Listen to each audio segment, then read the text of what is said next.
book is جولة في دهاليز مظلمة تأليف السيد محمد حسن الكشميري. You know Sayyid Murtada Kashmiri, he's very famous. He is the son-in-law of Sistani. He resides in the UK, and he is his grand wakil, grand representative.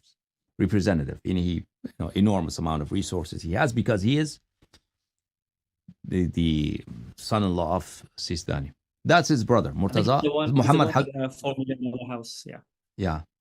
Muhammad Hassan Kashmiri is his brother, very famous, and he was a speaker.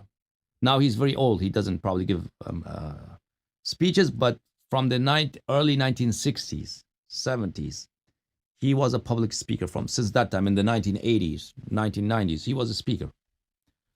And he says in this book, his own eyewitness account of how Khuyi became alam. So Ayatollah Sayyid Muhsin Hakim dies, who was the Grand Marjaiyyah of the Shia at the time. And he's the most senior one at that time. He dies, he passes away. The Wukala, representatives of Ayatollah Muhsin Hakim, come to Sayyid Mahmud Shahrudi. At that time, after Muhsin Hakim, the most respected and person who had more students in the Hawza, he was considered to have deeper knowledge of fiqh, was Sayyid Mahmud Shahrudi. They came to him and he says, I saw that with my own eyes because my father was a senior scholar in the Hawza. I was present. I was a child at the time. I was a young guy at the time. I saw that, and he narrates that. Representatives of Muhsin Hakim, those people at the time of Muhsin Hakim who had a lot of influence because they were his representatives. He said to Shahrudi, okay, we will declare you as alam, but you have to give us these privileges. Muhsin Hakim had allowed us to do, this much money is for me, this much money is for that person. I'm wakil, you cannot remove me. And this person is wakil there. It was all about income, about khums money. He said, okay. And they said, but I don't really know you and I don't trust you. He said that. He said, no, we will not declare you alam unless you do this. If you don't do this, then Khuyi is ready. We have already had a meeting with Khuyi. Khuyi is going to give us all these authorities, all these privileges. That 50% is mine, 50% of khums is this wakils. Will have all these authority. Sayyid Mahmud Shahrudi said, I cannot do this. So the person replied to him, from what I remember from this, I read it a few years ago. He said, look, we can make anybody an alim. He said he has holding a stick. He said, this stick, we representative of so much influence, we could plant this stick in the ground and declare him an alam marja and people will follow him. It doesn't matter, you're the greatest scholar of fiqh and usul and hawza. We are going to bring a junior scholar and make him alam. And he said, this stick, this wooden stick, we can declare him alam and people will follow them. And Sayyid Mahmud Shahrudi said no. Until the end, he became very angry and he kicked them out. He said, no, I cannot do this. I don't know you, I don't trust you, and you're asking me to give you these privileges. So they went from him to Khuyi, and Khuyi was declared alam, and after Sayyid Muhsin Hakim, he had extensive followership.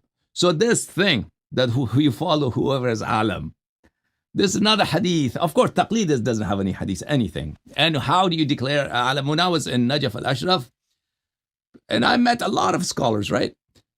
And you could never tell because they had seen Sistani from before from the time of Saddam and even before that. They knew him very well for 30, 40 years.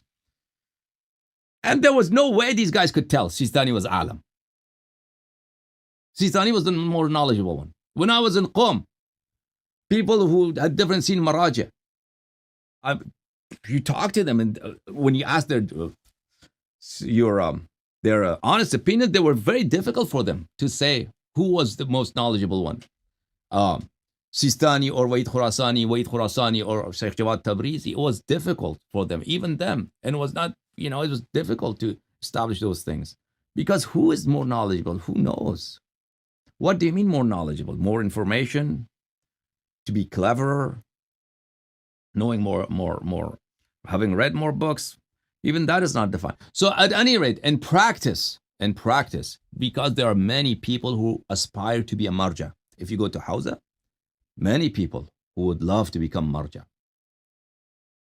Because it's a position of power, position of wealth, position of respect, position of influence. There are lots of people, even their relatives campaign for them, their sons, their relatives campaign for different individuals to become marja. So there are lots of them. So who would be promoted as the marja, as the grand marja? That is the political question, the financial question.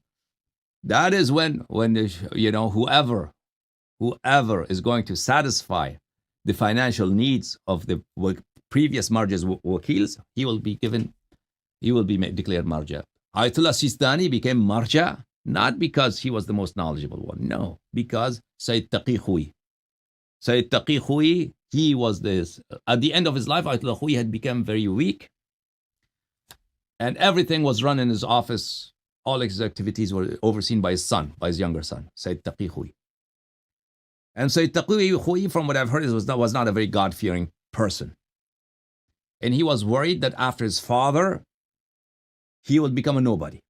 He will not have any influence. So he found Sistani and talked to him, and they had an agreement that he will make Sistani marja, and Sistani will keep Sayyid Khui's office as is.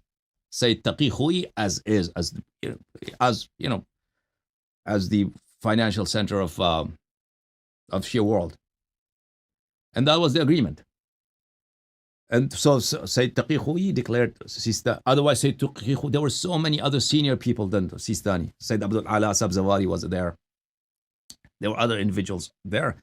Sheikh Al-Gharawi, these people who clearly had seniority over Sistani, but they were passed over because of the agreement that Sayyid Taqi Khui did with Sistani.